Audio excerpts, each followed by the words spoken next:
امریکی immigration and customs enforcement نے سابق برازیلی انٹیلیجنس چیف الیگزینڈر راماجیم کو اورلینڈو سے گرفتار کر لیا۔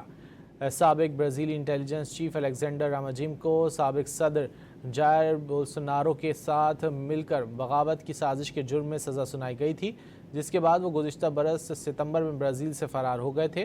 انہیں برازیل کی سپریم کورٹ نے الیکشن میں دھاندلی سمیت متعدد الزامات پر 16 برس قید کی سزا سنائی تھی۔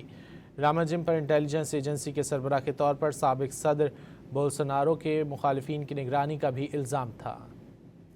امریکی امیگریشن اینڈ کسٹمز انفورسمنٹ نے سابق برازیلی انٹیلیجنس چیف الیگزینڈر راماجیم کو اورلینڈو سے گرفتار کر لیا۔ سابق برازیلی انٹیلیجنس چیف الیگزینڈر راماجیم کو سابق صدر جائر بولسونارو کے ساتھ مل کر بغاوت کی سازش کے جرم میں سزا سنائی گئی تھی، جس کے بعد وہ گزشتہ برس ستمبر میں برازیل سے فرار ہو گئے تھے۔ انہیں برازیل کی سپریم کورٹ نے الیکشن میں دھاندلی سمیت متعدد الزامات پر 16 برس قید کی سزا سنائی تھی۔ راماجیم پر انٹیلیجنس ایجنسی کے سربراہ کے طور پر سابق صدر بولسونارو کے مخالفین کی نگرانی کا بھی الزام تھا۔